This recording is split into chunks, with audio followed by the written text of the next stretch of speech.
Hey, everybody. It is Matt and Michelle with the Matt Harnick team powered by Keller Williams Real Estate. And joining us today are our friends from the Giving Tree. We just want to go ahead and spotlight them on their amazing organization and what they do for our community. So if you guys want to go ahead and introduce yourself, that'd be great. Sure. My name is Bridget Leary. I am the founder and director. And I'm Doris Fox. I'm the development director. Hi, I'm Megan Smith. I'm the community outreach manager.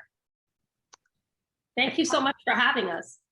We're so excited. Yeah, we're so excited. We had the opportunity to come and actually tour where you guys do what you do, but a lot of people around probably have no idea what the Giving Tree is or what you guys do. So can you tell us a little bit more about that? Absolutely. So the Giving Tree was organized to help to educate children to give back through hands-on community service projects paired with learning curricula. So what we do is we work with teachers and group leaders, coaches for sports teams, scout leaders, and we put service projects together that the kids can work on. And then we also pair that with the information to help teach the kids where the items are going and who they're helping and why it's so important to help those in need. So we do lots of different types of food bags for those that are homeless, food insecure, families struggling with poverty. We do lots of boxes for kids in hospitals, gifts for seniors in nursing homes, school supply kits for underprivileged schools, and everything comes with different learning material, and they learn about the nonprofits that they're going to and why they're helping. That's awesome. Yeah, yep. It's amazing. We were just blown away by your organization when we came and we took a look at how you process everything and the organization within your organization, just the way that you lay everything out, the way that you've got all of your systems set up.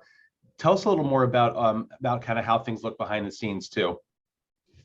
Absolutely.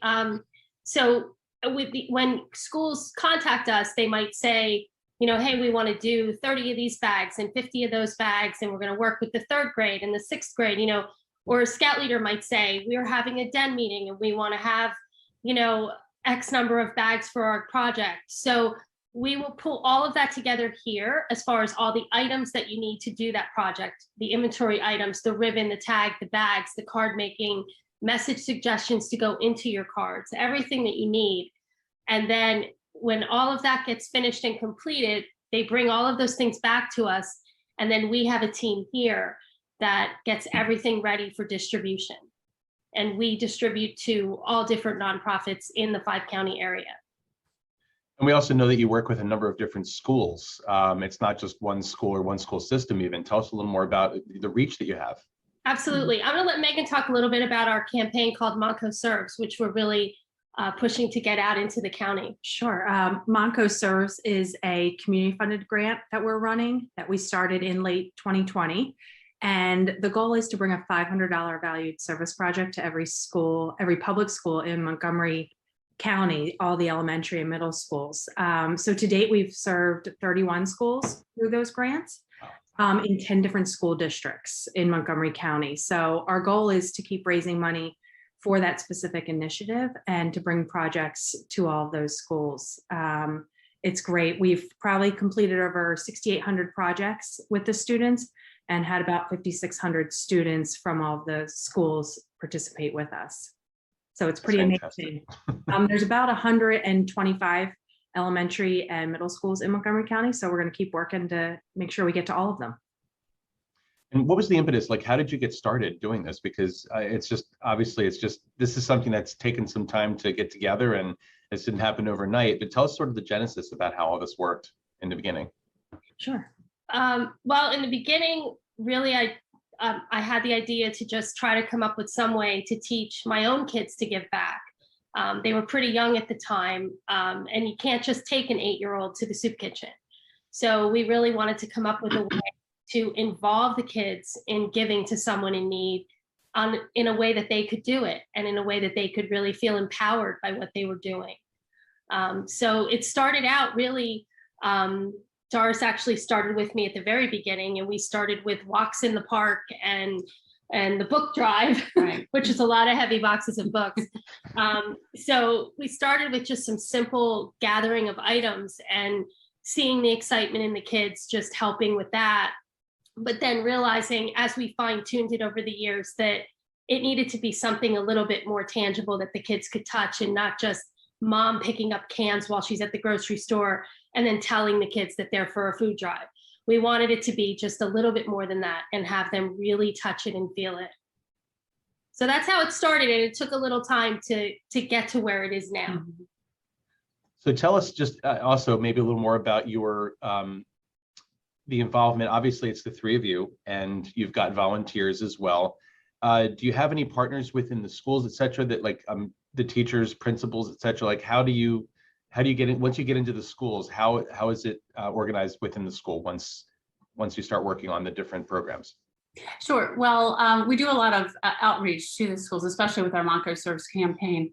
But and for different schools, it may be different. But the really great thing about it is that we can customize every project. So it may be a guidance counselor, it may be a lead teacher, someone in the administration. It does vary, but whenever we do get in there, it's really great that we can go in as a team and really customize. They may want to work or teach the children about homelessness or about kids in crisis, and we can sort of tweak it along the way. But it's really great to get in there and be able to do those things. Sure. And once you're in the schools, I can imagine the kids just must absolutely love the projects. Tell us about some of the feedback you've gotten from the kids. Well, I'll say all of the feedback we get is really great. The kids are excited to work on all of the projects. They love coloring. They love knowing that they are helping someone else. And the fact that they can actually touch the materials and assemble a bag or, a gift for someone else means a lot to them. And the feedback we get from the schools and scout leaders and all the youth groups that we work with is how well organized things are, and just how professional everything is that we're giving to them. So we really take all of that work of putting the project together out of the hands of the teachers, because we know that they're so busy doing other stuff with their students. So we try to do that for them too. And I guess one of the questions I've also had, just thinking back, like when you first started, it's sort of a two-part question. Did you see yourselves where you are right now, as far as where the Giving Tree is? And if you look towards the future, maybe like in 5 years or so, where would you see the Giving Tree going? When we first started, I don't think I envisioned this, because we initially envisioned, doing public events, because that's how we started. We did 2 public events every year. And it was a kind of a tough road, because we would hold it on a Saturday and we would have some projects going on, and families could stop by during a 3-hour period to do a little bit of service work. It was very difficult because you never knew on a Saturday morning how many people might show up. And it was difficult because kids have so many activities. So if you happen to pick that one day of the year that there's an SAT exam and a swimming tournament and a lacrosse tournament, you're losing so many students. And it just seemed wrong to me that it would be just that one day and then the kids wouldn't do anything else. And in my opinion, if we only taught math to our kids once a year or once every semester, they wouldn't know math. They do it all the time on a continuous basis in order to learn it. And that's when we kind of sat down and said, community service needs to be the same thing. It needs to be continuous. It needs to be somehow part of their school curriculum.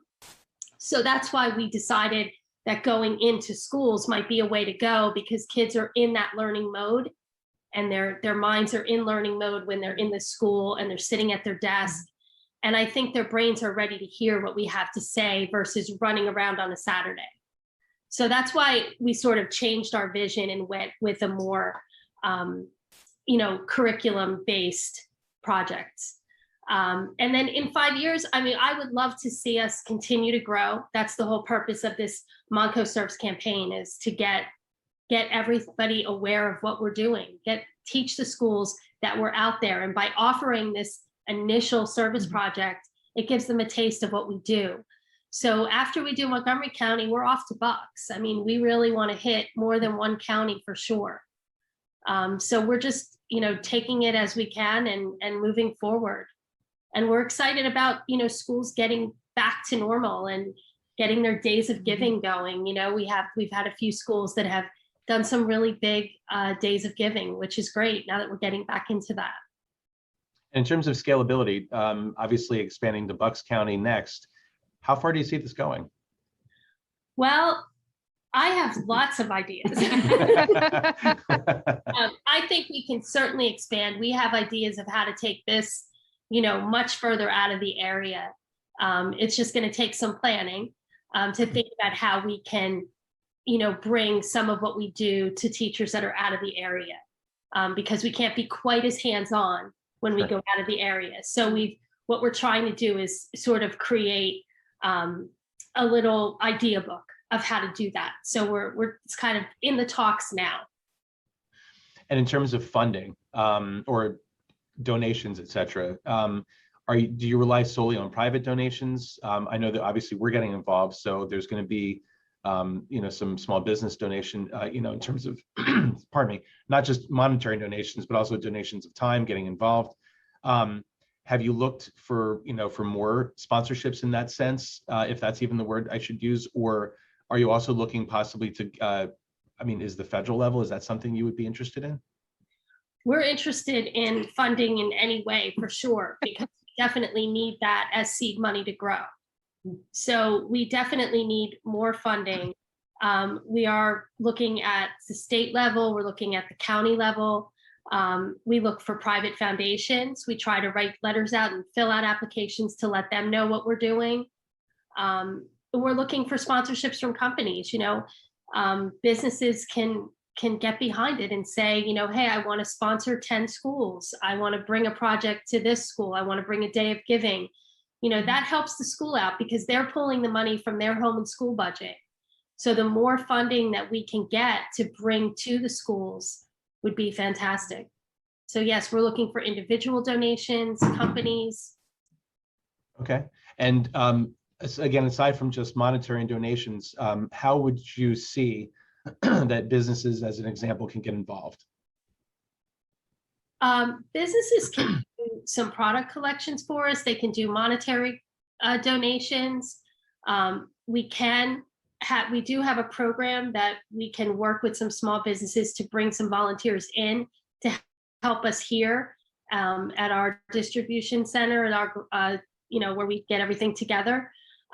We can't have too many people at once because we don't have a really big facility, but we can definitely work with businesses and entertain, smaller get-togethers. And businesses can also jump on board at different times of the year with our sock roll challenge, our Meals for Kids drive. That's something businesses can be doing in their offices. Mm-hmm.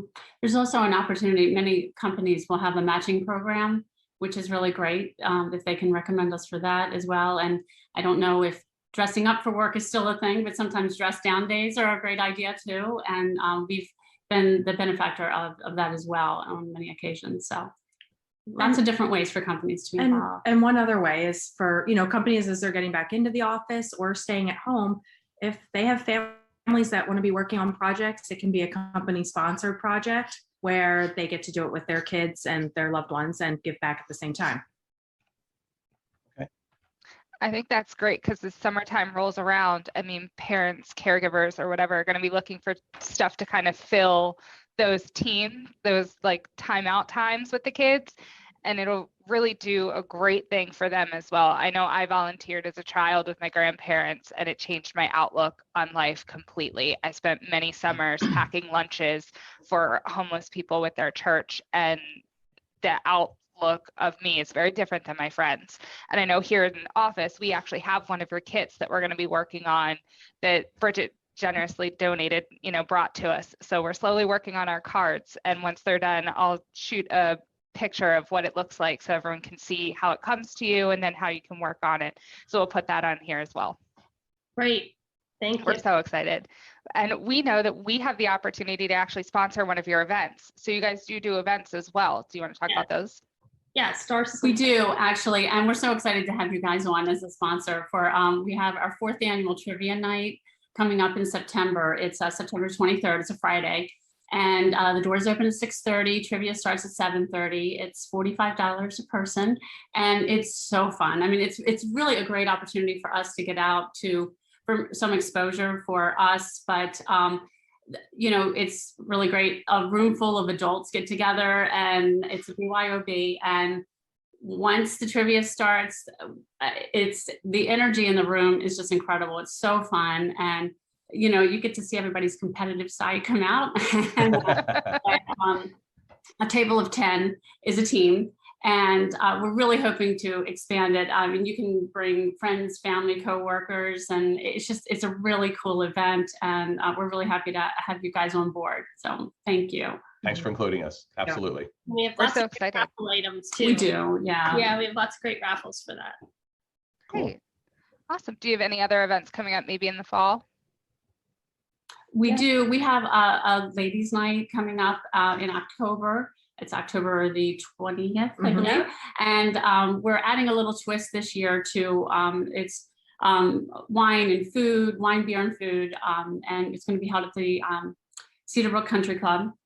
And this year we've added a vendor shopping. And so it's sort of a shop and sip and give back event.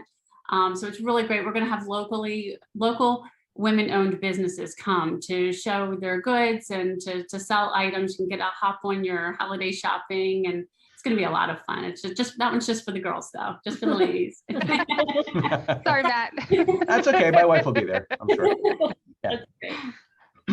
Awesome. Well, thank you guys so much for hopping on. We really appreciate it. And if anybody wants to get involved, what's the best way to get in contact with you? They could visit our website at, well, I don't know, maybe if you can put that up, it's givingtreefamilies.org.